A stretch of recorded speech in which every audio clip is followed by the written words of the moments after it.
Fala galera do 7º ano, beleza? Professor Everton Torres na área para mais uma aula de ciência. Na última aula, nós observamos dois conteúdos que foram, por exemplo, classificação dos seres vivos e característica dos seres vivos. Hoje, a gente vai trabalhar a continuação de classificação dos seres vivos correspondente ao reino Animalia. A gente viu até a parte de reino Plantae, que é um reino que corresponde ao conjunto de todos os vegetais existentes no planeta. E agora a gente vai dar continuidade falando sobre o reino Animalia, que se divide em dois grandes grupos, os invertebrados e os vertebrados.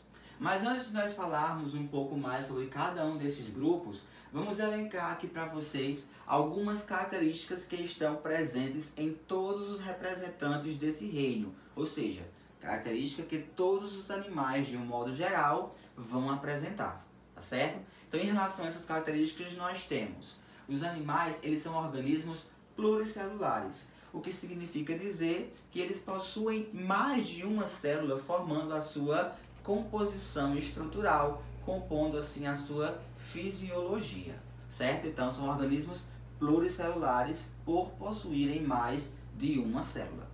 São também considerados organismos eucariontes, o que significa dizer que essas células que formam a sua estrutura são bem organizadas, possuem um núcleo definido e estabelecido, guardando assim a informação genética desse animal, desse organismo.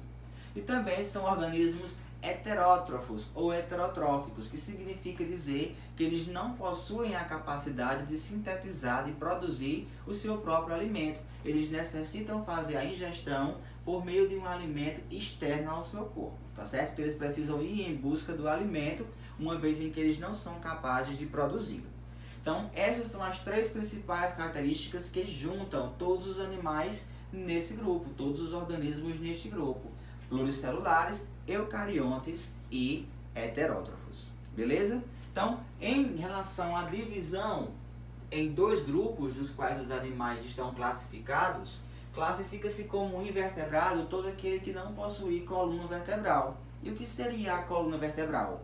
É um conjunto de ossos pequenos que formam um alongamento, onde vão estar fixos, presos a esse conjunto de ossos, as costelas, que são os órgãos que são as estruturas ósseas que vão proteger os órgãos vitais localizados na caixa torácica, e também os membros superiores e inferiores vão também estar fixados junto a essa coluna.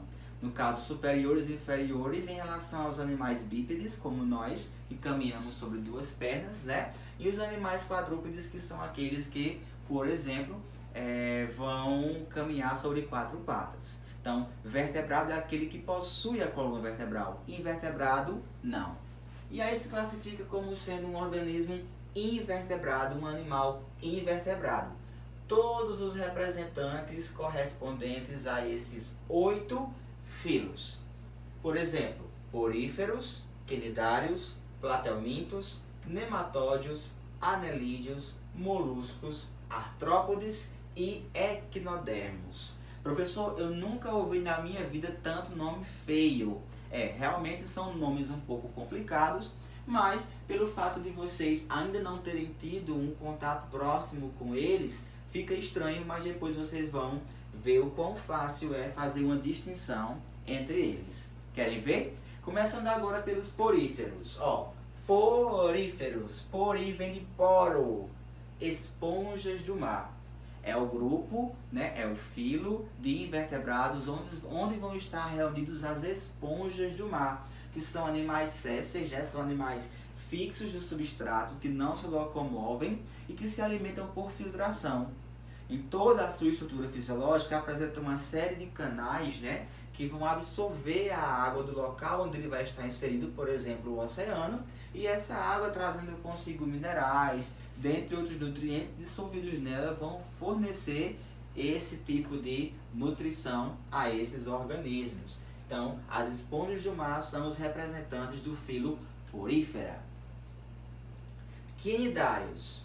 Então, os quinidários são representados, por exemplo, pela anêmona do mar, pela água-viva, pela hidra, certo? Então, as Os quinidários, eles apresentam como característica geral e também principal a capacidade de produzir um líquido urticante chamado de quinida, daí o nome quinidário, certo? Então, a quinida é um líquido urticante produzido e secretado por células especializadas nesses organismos e que causa uma certa queimadura na nossa pele, né? Como, por exemplo, se nós encostarmos nos tentáculos de uma água viva, a gente vai sofrer uma queimadura. Aquilo ali é um mecanismo de defesa utilizado por esses animais. E em animais muito pequenos, ao invés de uma simples queimadura, vai causar uma certa paralisia no corpo desse animal para que o mesmo possa servir de alimento para esses quinidários, tá certo?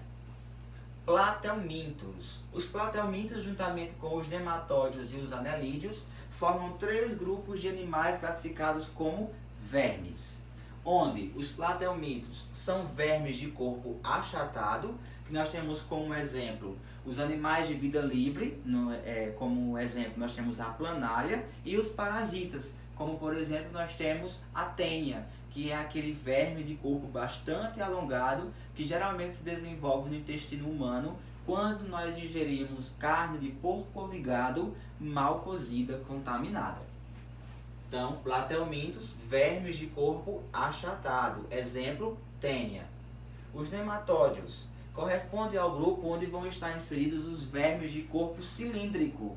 Por exemplo, nós temos a lombriga, né? O Ascaris lumbricoides, que são aqueles vermes que se desenvolvem também quando a gente faz a ingestão de frutas e verduras contaminadas por fezes, mal higienizadas, e que no nosso organismo vão se desenvolver e acabar promovendo aquele desconforto abdominal. Lombriga é uma condição fisiológica muito, vamos dizer assim, comum em crianças, né? Uma vez em que elas não fazem uma higienização adequada junto ao alimento que ingerem e muitas vezes têm muito cuidado com relação à sua própria saúde. Os anelídeos são vermes de corpo segmentado, ou seja, compartimentado, dividido em anéis. Como exemplo, a gente tem a sanguessuga e nós temos também a minhoca, certo? Então, anelídeos, vermes de corpo segmentado em anéis, em compartimentos pequenos. Depois nós temos os moluscos. Então, o filo molusca é representado por animais de corpo mole, como o próprio nome já diz. Moluscos, animais de corpo mole. E aí nós temos como representante o polvo, a lula, certo? Eles são bastante conhecidos, inclusive pelo desenho, né? Bob Esponja. Ó, esponja porífera, só que no caso do Bob Esponja é uma esponja sintética, não é natural. E no caso aqui do molusco, ele é bastante conhecido lá no desenho. Acredito que todos vocês aí sabem de quem se trata. Então é sim um representante desse grupo, desse filo, que é exclusivamente marinho, certo? Todos os moluscos, eles são exclusivamente marinhos. Artrópodes. Ó, pessoal, em relação ao nome artrópode, nós temos aqui 2 segmentos que a gente pode fazer uma divisão nesse nome, artro e podes, para que a gente possa entender como funciona o organismo correspondente aos representantes deste grupo. Então, artro vem de articulações e podes vem de patas. Então, é o primeiro grupo de animais a apresentar patas articuladas. O que seriam isso? Nós temos articulações em nossos membros, que faz com que a gente tenha, por exemplo, essa curvatura nos nossos membros, tá certo? Então, existe uma articulação aqui na região do punho, outra aqui no cotovelo e assim por diante. Então, animais de patas articuladas são os artrópodes, que se dividem em 4 classes principais. A primeira é a classe aracnida, representada pelas aranhas, escorpiões, ácaros, carrapatos. A segunda classe é a classe insecta, onde os insetos vão ser os seus representantes. Insetos que apresentam uma variação enorme, né, com relação à sua forma. Tem a borboleta, tem a abelha, tem a mosca, tem a formiga. Então veja toda a variação de representantes deste grupo. Tem a classe crustácea, né, onde os crustáceos vão estar ali representando, inseridos. Por exemplo, nós temos o siri, a lagosta, o camarão, o caranguejo, né, vão estar também inseridos neste grupo. E nós temos a classe Myriapoda, que significa animal de muitas patas. A classe Myriapoda ela se divide em Diplópoda e Quilópoda, onde os diplópodes são animais que apresentam 2 pares de patas por segmento. Por exemplo, nós temos o embuá, também conhecido como piolho de cobra, que é aquele animalzinho pretinho, que quando você toca nele, ele se enrola todinho para se proteger. Geralmente apresenta patinhas embaixo brancas ou amarelas. E os quilópodes, que são os animais que apresentam um único par de segmento por um único par de pata por segmento, como por exemplo as lacraias. Então, lacraias e embuás são miriápodes por possuírem muitas patas. Recebem inclusive o nome popular de centopeias. E nós temos por fim, né, em relação aos grupos de invertebrados, os equinodermos. Equinodermos são animais que apresentam uma estrutura calcificada em sua região dorsal, ou seja, na parte mais, vamos dizer assim, superior do seu corpo. Como representantes a gente vai ter o espinho do mar, né, o ouriço do mar, a bolacha da praia e as estrelas do mar. São animais que estão inseridos neste grupo. Então tá aqui todos os representantes de invertebrados. Já com relação a vertebrados, vale salientar que esse, muito embora seja um grupo bastante conhecido, porque inclusive nós possuímos alguns mamíferos ou aves, como animais de estimação, alguns peixinhos também, né? Então são animais bastante conhecidos, mas eles correspondem a apenas 4% de toda a biodiversidade animal.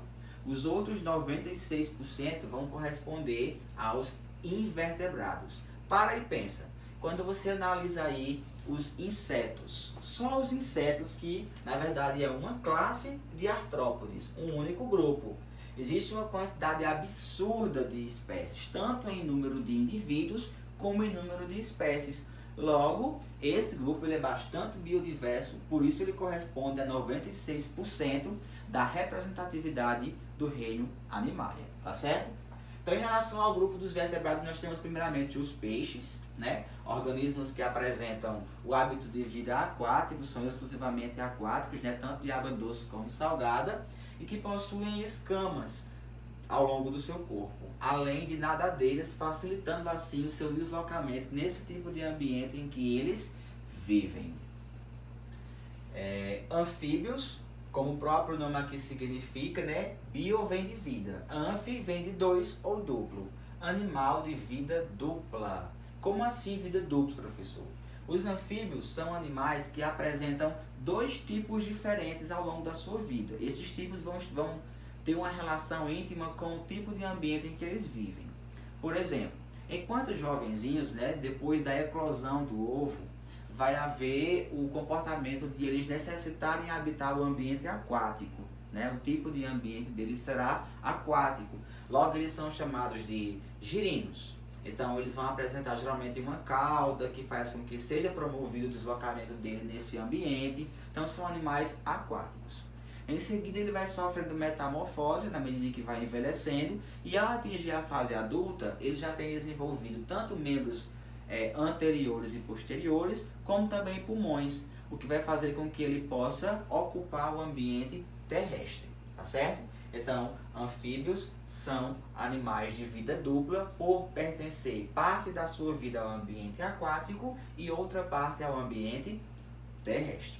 Então, nós temos aqui como representantes de anfíbios salamandra, os sapos, as rãs, as pererecas, os tritões, tá certo? São todos representantes deste grupo. Em relação aos répteis, que também significa animal de corpo escamado ou animal rastejante, por apresentar a sua região ventral bem próxima ao solo, né, nós temos como representantes os jacarés, os crocodilos, as serpentes, os lagartos, são todos representantes desse grupo de vertebrados, que são os répteis. As aves, como vocês sabem, possuem o corpo coberto por penas, possuem, a sua grande maioria, a capacidade de voar, e são animais que se alimentam de diferentes modos. Apresentam um bico, né, que é um tipo diferenciado de orifício oral por onde o alimento vai ser introduzido. E nós temos os mamíferos, que são animais que possuem glândulas mamárias, ou seja, produção de leite em relação às fêmeas, que vai ser utilizado como uma fonte de alimento para os seus filhotes, e são também animais que apresentam pelos ao longo do seu corpo. Esse pelo, ele tem como principal finalidade proteger o corpo desse animal contra a temperatura externa, né? Dentre outras finalidades também. Então, tanto as aves como os mamíferos são animais endotérmicos. O que significa dizer isso? Significa que eles possuem um mecanismo interno de regulação da temperatura do seu corpo. Eles conseguem manter equilibrada a temperatura do seu corpo independentemente do ambiente, da temperatura do ambiente. Os demais grupos, peixes, anfíbios, répteis e invertebrados, são ectotérmicos, tendo a temperatura do seu corpo variando em função do ambiente. Então, foi só uma forma bem generalizada, nós discutimos cada um desses grupos aqui. Em seguida a gente vai apresentar mais informações sobre cada um desses grupos. Espero que não tenha ficado nenhuma dúvida, mas caso tenha ficado, estarei à disposição de vocês. Beleza? Então, um abraço a todos, valeu!